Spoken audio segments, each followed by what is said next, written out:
welcome to my first video back in quite a long number of months. I apologise for my absence. Just honestly, so much has happened. I'm currently in a new, as you can probably see, area that I'm still working on, my new home office. We've moved house. So that was one of the reasons why I kind of fell off the face of the earth for a while there. But also I kind of just lost my momentum a little bit with YouTube, mainly just creativity. I kind of had like this huge spike and then it just kind of dipped off for a little bit, but I'm back. I have some new ideas and I can't wait to get into those with you today. And just before I get started, just a huge thank you to my consistent support from my patrons over on Patreon. You guys are fantastic and you've helped give me some ideas going forward to keep up my creativity and keep this platform going, so thank you. Just another thing as well, I'm really sorry if my audio quality isn't the best. I know I started using a really cool microphone, but that is currently left behind over at my other place. So I'm gonna go and grab that, so hopefully going forward, the videos that you'll see will start improving in vocal quality again. For now, I'm trying to use my Raycon microphone, so I'll listen and see if it's terrible. If it is, I'm sorry, but I just had this really cool idea I wanted to get out there today for you. And as you can probably tell from the title of this video today, I'm going to be going over my 5 tips for, in this case, creativity. So basically fueling creativity, for staying creative, some kind of rather tried and tested ways in which I personally feel creative, and I thought I wanted to share them with you all today, because us creative people out there, writers, poets, songwriters, whoever you might be out there, you know that being creative and getting that kind of a creativity spark going can be kind of difficult on a daily basis, let's be honest. I mean, think about it as far as you can't just kind of sit and wait for inspiration to strike. Unfortunately, if you want to get things done, you have to be a bit more practical than that and kind of being more whimsical in your writing office or your music studio, waiting for that amazing bolt of lightning to happen. It does happen, I'm not saying that it doesn't, but these things will help kind of start, hopefully, your brain going down that creative track, get on that streak and hopefully keep it going. They work pretty consistently for me. Sometimes though, I mean, at the best of times, my brain just doesn't want to cooperate. And I'm sure that some of you out there also in that same vein of thought. So hopefully these do indeed help you. So let's just jump right in. My number 1 tip. So this is one that I always recommend to people, and it's definitely a general tip that a lot of people do say they tend to do, is to listen to music. That can be with lyrics, it can be without lyrics, however your brain works best with it. With writing, I'm just going to go with writing today. Creative pursuits in general, but I'm going to go with writing. It kind of loosens up some gears in your mind.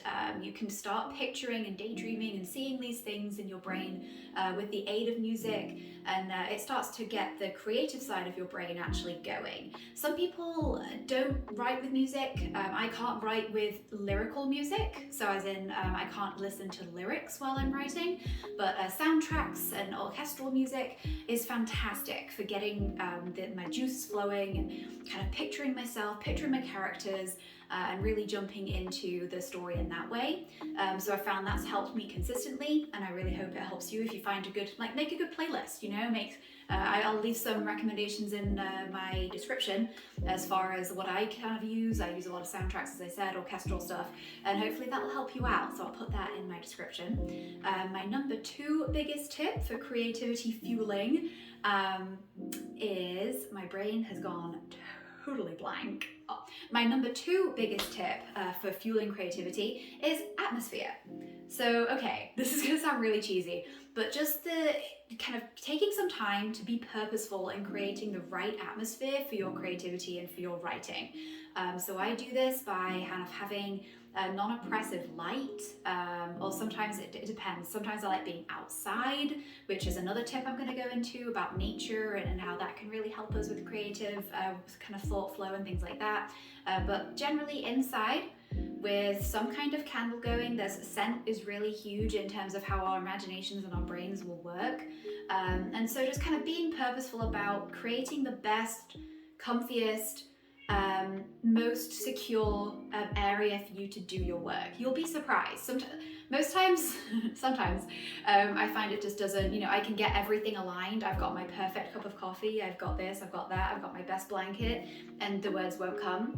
But typically, if you do take the time and you think to yourself, I am going to write, this is my ideal writing space, this is everything, like ideal temperature, ideal everything, you'll be surprised about how your brain can be trained to actually start associating that with creativity, which is really nice. I've gotten a lot better at it. I've been training myself as much as I can to be better at it like that. And my third tip, and I did mention that they are kind of commingled in this way, is nature. Being outside, going for walks, exercise and kind of being out and about and actually being able to experience the outdoors.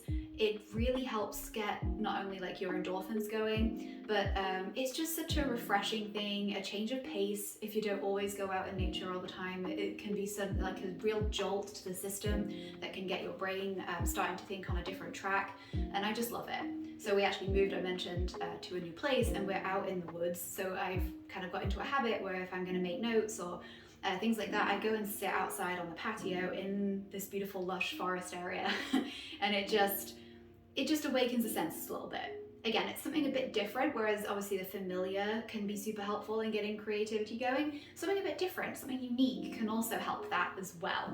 And that's probably, if I was to pick a favorite, it's got to be atmosphere and nature. Those are my two utmost favorite things that I love to do.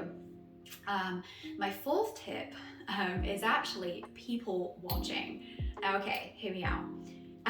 If you're thinking about characters and you're thinking about behaviors that you want to write about for your characters, one of the coolest ways that I've found to get things actually feeling realistic, even in a fantasy or a sci-fi novel, is to just watch people. It can be your friends, family, complete strangers. I used to go out on outings to cafes and my local Starbucks and just kind of non-creepily watch people come and go about their routines. It kind of like helps with this unfamiliar aspect, the way your brain then starts to imagine, okay, this random person who just walked in, they've ordered an Americano with nothing else. What makes them tick? What is in their life? Who are they? That kind of stuff can be really powerful for getting your creative juices flowing, and I definitely recommend it. It can be anywhere too. I'm thinking coffee shop because that's my go-to for as far as where I go to go and get that one done. It can be anywhere. And part of this is like, I guess, an extra little bonus tip for you is to always have a notebook with you, because you can be out somewhere totally random and all of a sudden you think of some crazy idea that will actually, you think, work in your novel or your short story or poem. And it's great to have some pen and paper handy so you can write it down, come back to it, and actually then assess it and be like, okay, well, that wasn't the best, but it's all about these spontaneous sparks that you have to really seize as much as you can. And by going and people watching, by going to different places, by keeping that book with you, just for ideas, you're opening yourself up to be more creative, which is a huge part of actually being creative and being consistently creative. And so that was my fourth / bonus, I guess, for you all. My fifth and final tip. My fifth and final tip is actually the biggest of the grouping, I have to say. And it just involves ingesting everything that you love media-wise. So read all of those books you love, watch all of your favorite films, find new TV shows, just find a lot of things that you can absorb. It doesn't even have to be related to what you're writing about at all. But there are certain things that will just inspire you if it's within your genre, if it's within your scope. Just get ideas, see how other people have done it, and no, it is not copying. If anyone tells you that, then they are incorrect. You need to get inspiration from somewhere, otherwise so many things in the world would never have been created. I mean, every great writer, every great filmmaker, everybody has read or seen something that they've been like, wow, that's so cool, I want to make this from, inspiration of this. And it is fantastic. And so I just encourage everybody that I meet who asks me about how to, be creative more often, how to sit down and be more purposeful about it, to just really ingest and surround yourself with things you love, just your favorite books, film, TV, music does kind of obviously feed into this media aspect here, but just kind of really being purposeful about it, and finding new stuff too. You know, you have your old favorites. Mine, for example, is Lord of the Rings. I can go back and watch or read Lord of the Rings a million times and never get bored of it. But kind of really branching out and finding new things too, because there'll be different spins on things that you would have never thought of, from just your normal range of things that you love to watch and listen to, or read, obviously, and just keeping your mind open. So that really kind of, all of them obviously feed together, but those are in total the 5. So just as a quick list for you all, number 1 is music. Number 2 is your atmosphere. Number 3 is nature. Number 4 is watching people, observing people, and keeping, you know, my bonus tip, I guess, is keeping a notebook handy for when you're out and about, wherever it is you are, to write down those sparks that might come to you. And 5 is just immersing yourself in your favorite things, in media, in books, film, TV. All of those things will help, and it's just one of those where you can't just do one. They do all bleed together, but if you do these more kind of intentionally, more purposefully in your creative life, with creating your various pieces, you'll find that it is a bit easier to turn on that creative switch sometimes.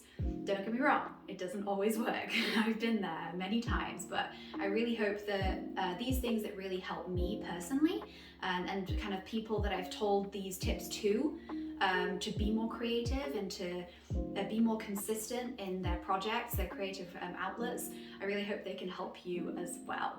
So let me know down in the comments if you enjoyed this video and if you have any other tips, because I'm always open. Like, please just give them all to me, all of the tips for creativity, because I need to get this first draft of my novel done.